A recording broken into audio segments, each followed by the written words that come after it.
Jamaah. Yeah. Oh jamaah. Yeah. Alhamdulillah. Mana tepuk tangannya dari Lembang. Masya Allah, terima kasih banyak. Terima kasih banyak juga buat jamaah Islam itu indah yang di rumah yang dirahmati Allah. Masih di tema kita pagi hari ini yang luar biasa. Buat yang baru bergabung kita ingatkan lagi. Temanya adalah pantas saja urusanmu selalu jadi sulit. Nah ini bagus nih pelajaran buat kita. Kenapa kok urusan kita jadi sulit terus? Apa yang salah? Hari ini dibahas sama guru-guru kita. Tapi sebelumnya kita lihat dulu sebuah video tayangan ya. Tentang ibu menyuapi anak-anaknya yang dewasa. Kok bisa? Gimana ceritanya? Ini dia tayangannya. Punya ibu di umur yang udah gak muda lagi gitu ya.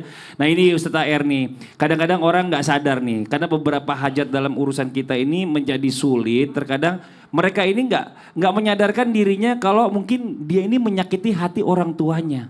Orang tua ini kalau sakit hati kadang-kadang katanya membuat anaknya rezekinya jadi seret. Nah tapi bingungnya sebagai orang tua atau mungkin juga sebagai anak juga gak tahu nih. Bagaimana cara menyampaikannya atau orang tua juga gimana caranya untuk memaafkannya gitu. Karena diem aja jangan. Karena diem aja, saling diem-dieman. Mohon izin penjelasannya ini Ustadz AR. Tepuk tangan buat Ustadz Ahmad Ridwan. Izin Ustadz Maulana, Bang Fadli, Ustadz Syam. Itulah dilemanya tatkala kita hanya melihat bahasa verbal. Gitu ya. Bahasa verbal itu kan kalau nggak diomongin nggak ketahuan. Ibu tahu pendaringan nggak? Pendaringan itu tempat naruh beras. Iya kan? Kalau nggak diomongin nggak tahu. Ya kan kalau itu gelondangan kata orang Betawi itu kosong gitu. Nah maka jangan melulu dengan penggunaan bahasa verbal deh. Kadang-kadang bahasa hati dan gerak tubuh itu jauh lebih tajam, jauh lebih fasih daripada lisanul maqal. Makanya disebutkan dalam sebuah ungkapan lisanul hal afsah min lisanil maqal. Kenapa demikian? Karena kadang antara orang tua dengan anak, anak dengan orang tua semacam ada gap, ada jarak dalam komunikasi. Anak yang kurang peka, dia nggak tahu bahwa orang tuanya sebenarnya lagi butuh. Orang tua malu kalau harus mengucapkan dan mengungkapkan kalimat itu, betul kan?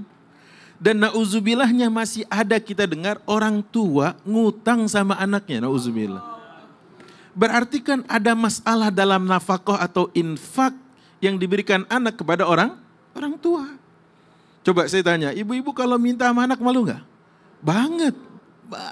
Walaupun susah ibu tahan gitu kan. Nah inilah makanya kepekaan dari seorang anak itu harus hadir. Bagaimana orang tua kan nggak mau bercerita dia. Ya kan? Karenanya ini harus hadir, bahasa ini harus hadir. Kenapa kita selalu sulit? Jangan-jangan atensi, perhatian kepada orang tua kita memang sangat rendah sekali.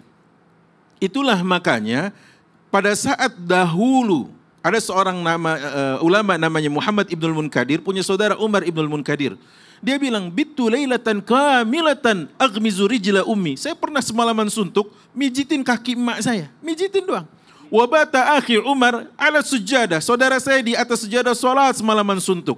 Apa kata Muhammad Ibnul Munkadir? "Lau buddila ajri bi ajrihi ma qabiltu." Kalau diajakin tukeran pahalanya, pahala mijit dengan pahala salat malam, aku enggak mau katanya. Kenapa? Li'idhami ajriha, karena besarnya pahala mijitin orang tua tadi. Kan menurut kita nih salat tahajud sampai kaki bengkak luar biasa kan? Masya Allah. Tapi ini ulama mijitin kaki emaknya diajakin tukeran pahala enggak mau. Masya Allah. Coba lihat, kita anterin emak kondangan, oh ini mau isi kajian, coba. Ini sorga terdekat. Kajian sunnah, ini wajib lagi katanya gitu ya disuruh orang tua. Mohon doa ini, emak kita lagi dirawat juga sekarang. Masya Mohon doa, Allah, ya Allah mudah-mudahan cepat sembuh. Amin, Makasih ya banyak Rabbal Alamin. Ustadz AR atas pencerahannya. Tepuk tangan buat Ustadz Ahmad Ridwan. Jamaah. Tadi udah dibahas kerja keras udah, sedekah udah, hormat orang tua udah juga, tapi masih susah nyari rezeki. Kenapa? Jangan-jangan kita ada dosa sama orang lain yang orang belum maafkan nih. Nah bagaimana nih? Apakah ini juga termasuk membuat rezeki kita jadi terhambat? Coba kita panggil guru kita Ustadz Maulana. Kaget, baru juga dipanggil. Tepuk tangan buat Ustadz Maulana. Silakan penjelasannya.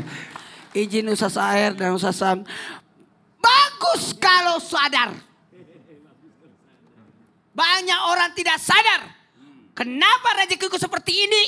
Gara-gara mungkin ada orang yang pernah saya zalimi. Gak usah jauh-jauh.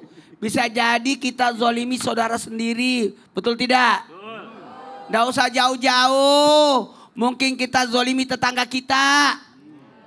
Air hujan kita dari atap jatuhnya ke rumah orang. Sadar gak itu? Dijawab ibu-ibu kencang banget. Enggak. Korban itu. Korban. Atau pelaku. Bisa jadi cahaya matahari orang, rumahnya orang tidak kena karena rumah kita terlalu tinggi. Sehingga terhalangi mataharinya orang. Kezaliman itu membahayakan rezeki kita. Buat semua orang ridho. Maaf ya, maaf sekali. Jangan sampai kita mengambil tanah orang. Ini bahaya banget. Ketika orang zolim, hati-hati, hati-hati. Bukan hanya rezekinya, tapi bangkrut di akhirat. Karena seluruh amal ibadahnya diambil untuk orang lain. Bahkan nauzubillah semua nauzubillah. Bisa jadi ada doa orang terzalimi dikabulkan oleh Allah gara-gara kita. Maaf ya, ngalangin rezeki orang. Maaf ya, ya Allah, memutus rezeki orang. Memutus rezeki orang. Hati-hati. Itu kezaliman yang sangat besar itu. Apalagi doa bahkan terjadi bencana atas dirinya karena dia menzalimi. Saya ingat kisah ini waktu di pesantren diajarin. Kisah tentang seorang yang mengambil ikan orang. Pemancing kan ambil. Sudah susah-susah dia cari ikan. Dapat 1 ekor untuk dibawa keluarganya. Dia ambil itu. Apa yang terjadi? Digigit tangannya oleh ikan tersebut. Sampai apa? Diamputasi jarinya. Lama-lama pergelangannya. Lama-lama diamputasi apanya lagi? Tangannya. Sampai lama-lama dia berpikir. Kalau sudah sampai di sini. Apalagi yang mau diamputasi nih? Walhasil dia sadar. Oh, saya pernah ngambil ikannya orang. Tanpa ridhonya. Maka dari situ dia langsung pergi cari. Jadi musibah yang terjadi pada diri kita. Nauzubillah. Mungkin bisa jadi karena kita zalim sama orang. Nah, itu yang bahaya. Tapi bahayanya masalahnya kita kadang-kadang menzolimi orang, kita nggak sadar. Nah itu, makanya saya bagus karena dia sadar. Yang bahaya kalau orang tidak sadar kalau udah injak kaki orang. Aduh, kaki saya diinjek. Iya. Hampir aja gak sadar. Tepuk tangan Pak Ustadz Maulana, Masya Allah. Bercanda Bu. Enggak diinjek, iya. Tadi Bu nganggapnya beneran lagi yang di rumah. Oke, kita lanjut lagi ya. Waktunya sekarang kita kasih kesempatan sama jamaah buat bertanya sama guru-guru kita. Tapi sebelumnya kita masuk dulu ke segmen Tanya Dong Ustadz. Kami semua tanya dong Ustaz. Yang mau bertanya boleh silakan angkat tangannya. Yang mana? Sebelah sini Ibu. Boleh Ibu maju ke depan. Iya, Masya Allah. Sebelah sini ya Bu ya, dekat saya Bu. Silakan perkenalkan namanya Ibu. Assalamualaikum warahmatullahi wabarakatuh. Waalaikumsalam warahmatullahi wabarakatuh. Perkenalkan nama Ibu Rohana. Ibu Rohana. Dari Majelis Taklim Al-Mubarakah, Desa Lembang, Kecamatan Lembang, Kabupaten Bandung Barat. Tepuk tangan buat Ibu Rohana, Masya Allah. Mau nanya sama siapa Ibu? Mohon izin mau bertanya kepada Ustadz Syam. Ustadz Syam, boleh maju Ustadz Syam. Ibu silahkan. Ibu mau bertanya dalam soal kehidupan yang sekarang lagi sulit-sulitnya. Dan kebanyakan ibu-ibu itu mengeluh soal suaminya pelit. Terus apa lagi? Dolim. Bagaimana keadaan ibu-ibu itu? Apakah harus diam aja atau? Harus aja, diam aja atau ditelan mentah-mentah. Ya, ibu-ibu itu ngeluhnya kemana Bu? Ya ngeluhnya kemana gitu. Aku nanya sama makanya dia nanya. Ini ibu-ibu ngeluhnya kemana? Ditanya balik. Ya aku ngeluhnya kemana ya? Aku tuh pengen nanya karena ibu ini kayaknya tempat keluhan. Oh, Ibu, menampung. Ya, Iya. mohon penjelasannya tuh. Dia nggak mau dengar yang lain, mohon penjelasannya. Sam, ya. Silakan. Siap, Ibu Rohana, terima kasih Hatur banyak. Hatur nuhun. nuhun. Tepuk tangan buat Ibu Rohana. Iya, silakan Ustaz Syam dijawab. Baik, terima kasih Tabe guruku Ustaz Maulana, Ustaz AR, para alim ulama yang dimuliakan Allah Subhanahu wa taala. Kita murattal Al-Qur'an surah Al-Fajr ayat 15 dan 16 17. A'udzu billahi minasy syaithanir rajim. فأما الإنسان إذا ما ابتلاه ربه فأكرمه ونعمه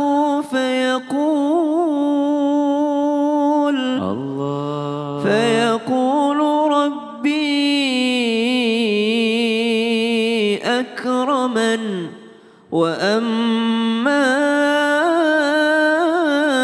إذا ما ابتلاه فقدر عليه رزقه فيقول ربي أهانن كلا بل لا تكرمون اليتيم Allahumma arhamna bil Quran. Jadi kalau mengeluh itu memang ada pada diri manusia. Kalau di ayat lain innal insana khuliqa halu'a idza massahu syarru jazu'a wa idza massahu khairu manu'a illal musallin. Kalau di ayat yang tadi disuruh banyak-banyak sedekah. Biar enggak banyak ngeluh, banyak-banyaklah bersedekah.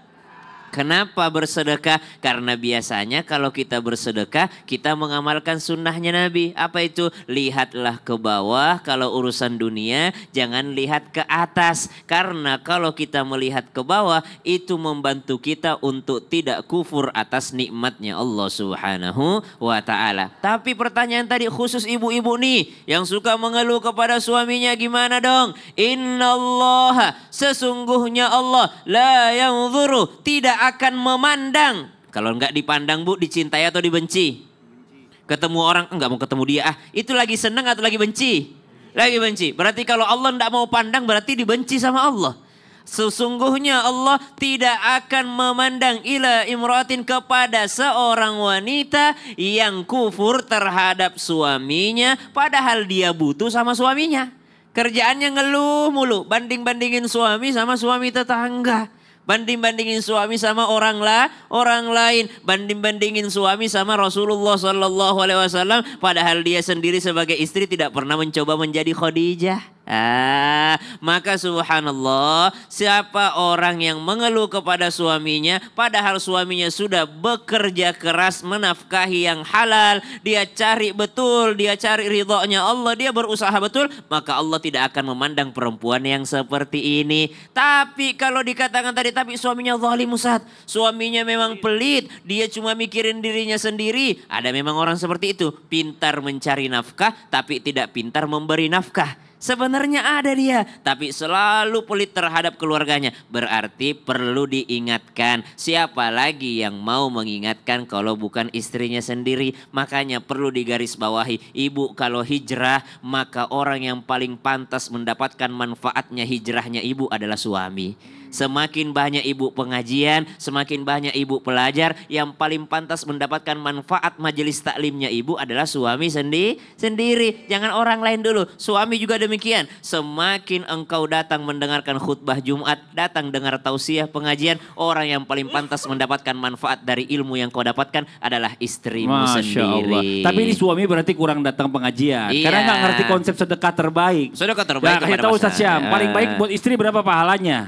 Kalau hitung-hitungan mah enggak usah dihitung lagi, bahkan bisa sampai 100.000 kali lipat. Nah, lebih besar daripada dia ngasih orang lain yang nggak jelas. Betul, Masya Allah, dan ngapain? lebih ikhlas karena pujiannya dikit. Masya Kalau di luar kan, Allah. makasih Pak Haji. Tepuk tangan buat Ustaz Syam, Masya Allah. Nah ini buat jamaah Islam itu indah yang di rumah, jangan kemana-mana dulu ya. Nanti kita lanjutkan lagi pembahasan kita tentang pantas saja urusanmu selalu jadi sulit. Yang di rumah jangan pindah channel, tetap di Islam itu indah. Jamaah. Yeay. Oh jamaah. Yeay. Alhamdulillah.